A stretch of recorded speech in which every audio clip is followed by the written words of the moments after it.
Alors, bonjour Didier, est-ce que tu peux te présenter, nous dire quelle est ton activité exactement? Oui, je suis un ancien journaliste économique et financier. En 2008, j'ai créé ma société, la Bourse et la Vie TV, qui est un éditeur en fait du site web labourseetlavie.com.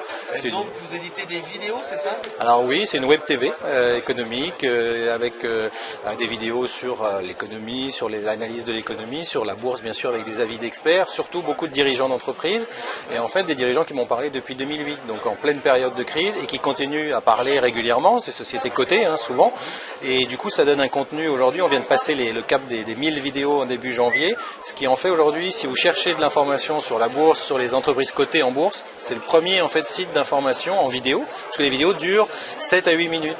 Et pour l'anecdote, je peux vous dire qu'au début, quand j'ai lancé le site, on m'a dit non, il faut faire des vidéos de 2 minutes 30. Ah non, mais 2 minutes 30, tu peux pas dire des choses à valeur ajoutée. Moi j'ai du mal parce que c'est trop court. En fait, tu restes vraiment en survol et la valeur ajoutée elle est pas très forte. Il y a pas longtemps, j'ai vu une interview du fondateur de Business Object et c'est vrai que la vidéo durait plus d'une demi-heure, mais c'était tellement intéressant qu'on est resté accroché, quoi, complètement. L'idée c'était ça, c'était de dire finalement sur le web, moi je pensais dès le départ que le web ça allait être la télé finalement. C'est une télé, moi je dis toujours une télé sur le web, c'est une télé bourse, économie, entreprise sur le web. Donc dire quand je fais 8 minutes ou plus, on a fait des débats de 26 minutes.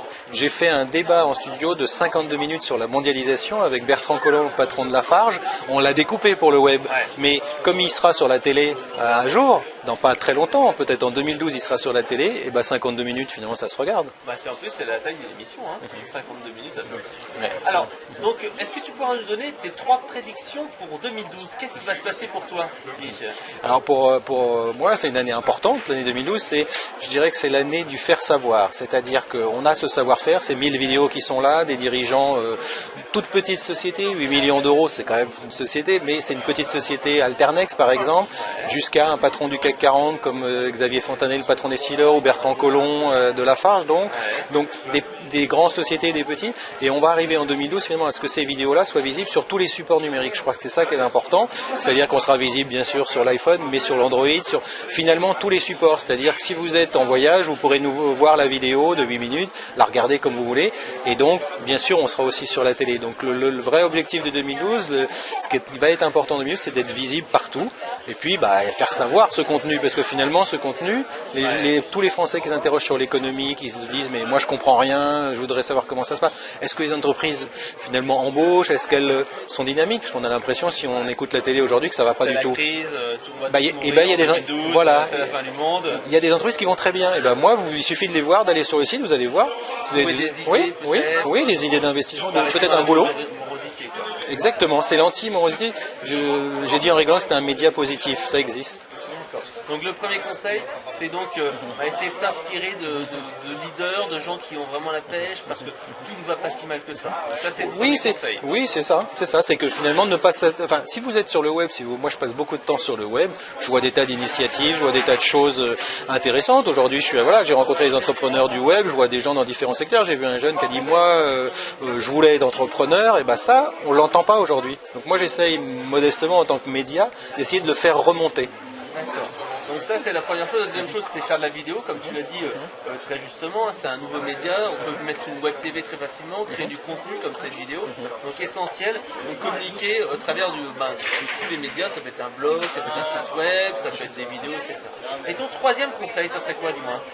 Je dirais c'est de profiter de cette période, c'est-à-dire moi j'aurais créé ma web TV dans les années 2000, j'aurais eu des problèmes de tuyaux, j'aurais eu de gens qui seraient venus, personne ne serait venu. Aujourd'hui, il n'y a pas longtemps, j'ai vu quelqu'un à Chicago regarder ma web TV.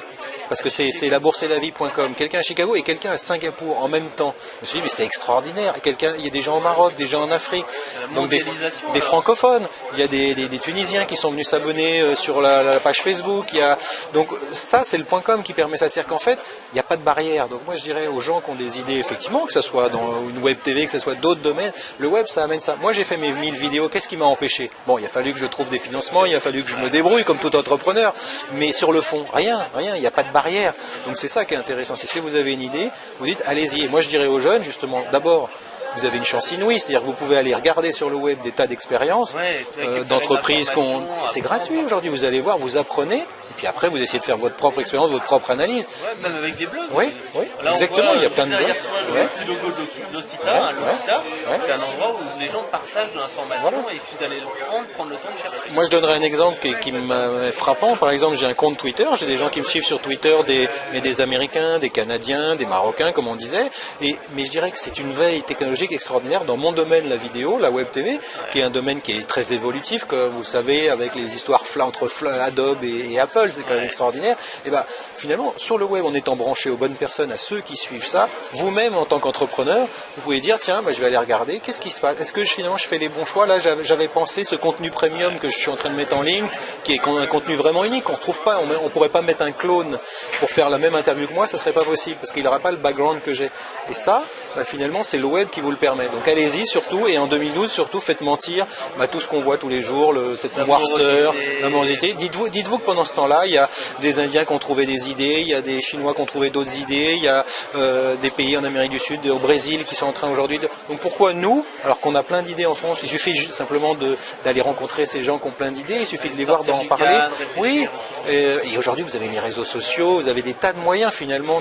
Moi je parlais de Twitter, mais LinkedIn ça a apporté des connaissances intéressantes, il y a des aussi donc je dirais qu'il y a des tas d'outils aujourd'hui qui vous permettent de ne pas rester tout seul, d'échanger, puis à un moment donné vous trouverez les bonnes personnes, peut-être vous en trouverez qui vous aideront pas, mais vous trouverez les bons contacts, vous échangerez. Et ça c'est quand même extraordinaire. Enfin moi j'ai commencé comme journaliste, vous voulez que je vous rappelle comment j'ai commencé comme journaliste? Allez, je vais vous faire une petite blague comme on parle d'internet. Allez, Didier Teston en 1989. Donc qu'est-ce qu'on va dire? On va dire, il y avait un téléphone fixe, je le prends comme ça, un téléphone fixe, j'avais un écran d'ordinateur pour aller regarder les cotations boursières, donc j'avais pas bien sûr de téléphone mobile, il n'y avait pas la TNT, il n'y avait pas les satellites, il n'y avait pas internet.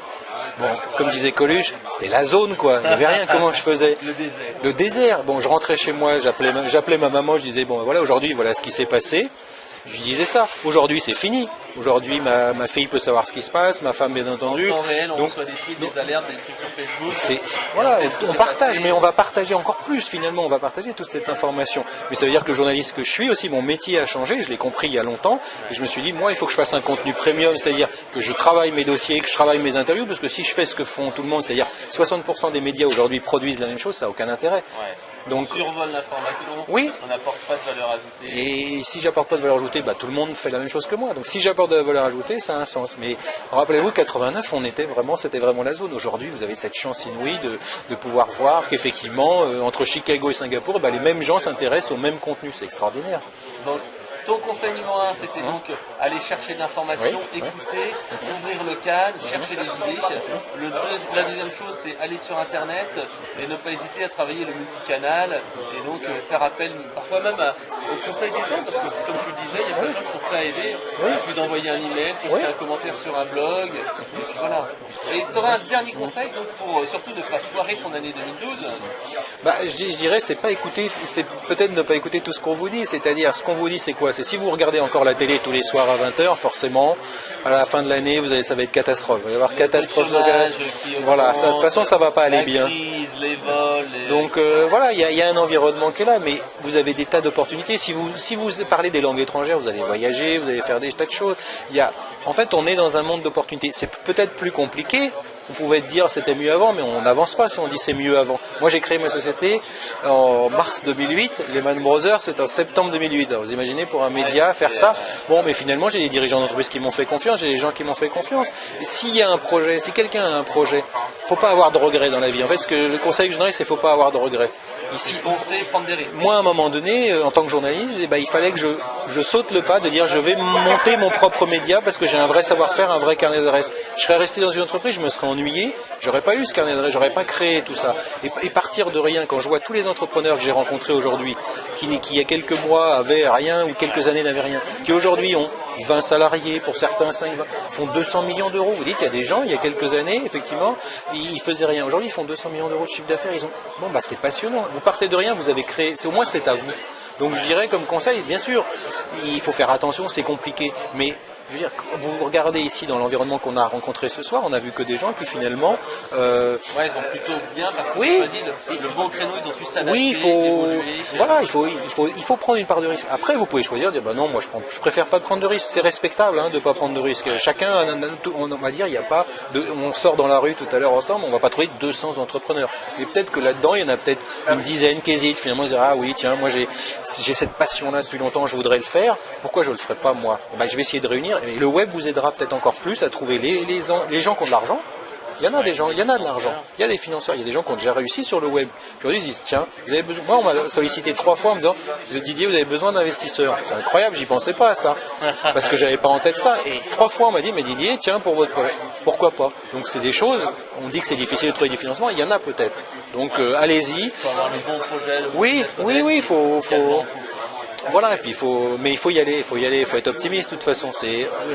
On est optimiste et constructif. D'accord. Merci Didier. Merci et donc, à vous. Si on veut en savoir plus donc, et voir toutes ces fameuses interviews, ces 1000 interviews de chefs d'entreprise, on va sur quel site internet exactement? Donc c'est 3W, bien sûr, on est sur internet, la bourse et la vie, comme l'expression la bourse et la vie. Tout attaché avec des tirets? Non, tout attaché, c'est une marque déposée que j'ai déposée en 99, vous voyez, avant la bulle internet. Ah oui, donc ça date. Donc c'est www.labourseetlavie.com. Ok, merci Didier, et puis à très bientôt. Merci.